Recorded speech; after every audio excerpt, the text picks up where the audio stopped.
Bonjour Jean-François Clairvoy, Bonjour, vous êtes astronaute de l'ESA, l'Agence spatiale européenne, et président de Novespace, une filiale du Centre national d'études spatiales. Novespace, une société privée qui est propriétaire de l'Airbus A300 0G et qui organise des vols en apesanteur pour la recherche scientifique dans tous les domaines d'ailleurs. C'est assez surprenant de voir la variété des domaines impliqués. Et nous organisons aussi quelques vols de découverte de l'apesanteur pour le grand public. Est-ce que vous pouvez nous expliquer un petit peu ce qu'est ce phénomène, donc l'apesanteur, l'impesanteur, la chute libre, trois termes qui sont un peu similaires, mais D'accord. Tout le monde ne Alors, comprend pas. on va s'entendre sur des définitions d'abord. Le mot gravité, gravité, c'est un phénomène physique qui a été décrit par Newton, qu'on appelle l'attraction gravitationnelle. Deux masses pesantes, deux masses de matière s'attirent selon une loi qui est bien connue, qui est proportionnelle aux masses et inversement proportionnelle au carré de la distance. Bon. Dans le cas de la Terre, ça contribue principalement à ce qu'on appelle le poids. Le poids, c'est la force exercée sur notre corps parce que nous sommes sur Terre et qui est liée à l'attraction gravitationnelle de la Terre, surtout parce qu'elle pèse lourd et un petit peu parce qu'elle tourne aussi. Le fait qu'elle tourne, il y a un peu de force centrifuge, si on peut dire, parce qu'on est debout sur la Terre.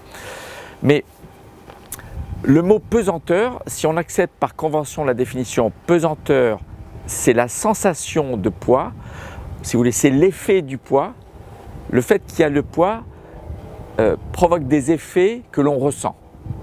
Notamment, quand je suis debout sur ce plancher, je suis attiré par la Terre et la direction de cette force d'attraction est une direction qui pointe vers le centre de la Terre.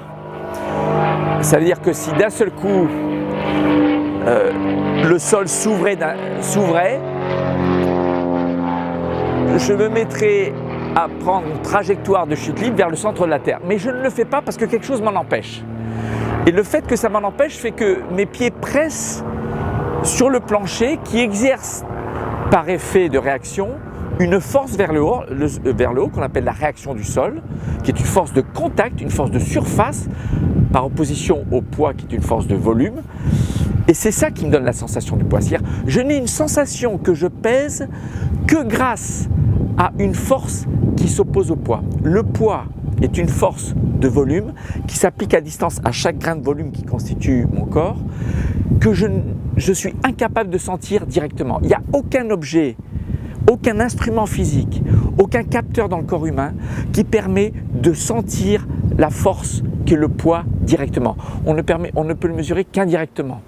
Par exemple, si je suis debout sur une balance, je vais écraser un ressort jusqu'à ce que le ressort exerce une force vers le haut qui égale le poids et qui fait que la somme des deux fait 0 et je ne bouge plus.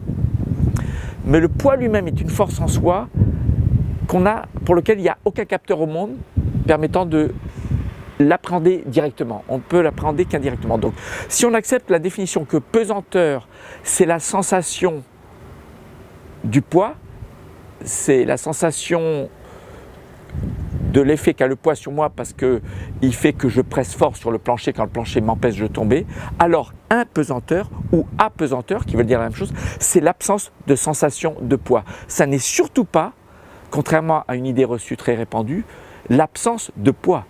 C'est pas parce que je suis en impesanteur qu'il n'y a plus de poids. Mais je ne peux plus sentir que je pèse quelque chose parce qu'il n'y a plus aucun obstacle qui m'empêche de tomber. Donc on est en impesanteur lorsqu'on est en chute libre, soumis à la seule force qu'est l'attraction universelle qu'on appelle le poids. Donc lorsqu'on est en orbite, avec une vitesse horizontale de 28 000 km/h dans le vide, sans aucun obstacle devant soi, on tombe sans jamais rencontrer la Terre parce que cette force horizontale nous fait tomber selon une trajectoire qui se trouve avoir la même courbure que la Terre. Si je freine un tout petit peu, et c'est ce qu'on fait pour revenir sur Terre, sinon on resterait très très longtemps, des semaines ou des mois en orbite, pour revenir sur Terre, en navette spatiale, dans mon cas ça arrivait à peu près au milieu du Pacifique, on se met à l'envers, on allume des petits moteurs, quelques minutes, qui font qu'au lieu d'être à 28 000 km/h, je serai peut-être à 27 500, je ne sais plus exactement km/h, et ça suffit pour que ma trajectoire de chute libre naturelle, au lieu d'être suffisamment allongée pour contourner la Terre sans jamais rencontrer d'obstacle, elle est légèrement plus à piquer. Et je finis une demi-heure plus tard par toucher l'atmosphère. Et là, très rapidement, l'atmosphère exerce une force de freinage qui fait que ma vitesse diminue très vite. Et là je tombe et je rencontre un obstacle qui est la piste d'atterrissage une demi-heure plus tard. Donc voilà, l'impesanteur, c'est l'absence de sensation de poids parce que je suis en chute libre et qu'il n'y a aucun obstacle qui empêche ma chute libre d'être perpétuelle. Wow, merci. Alors là, c'est très clair.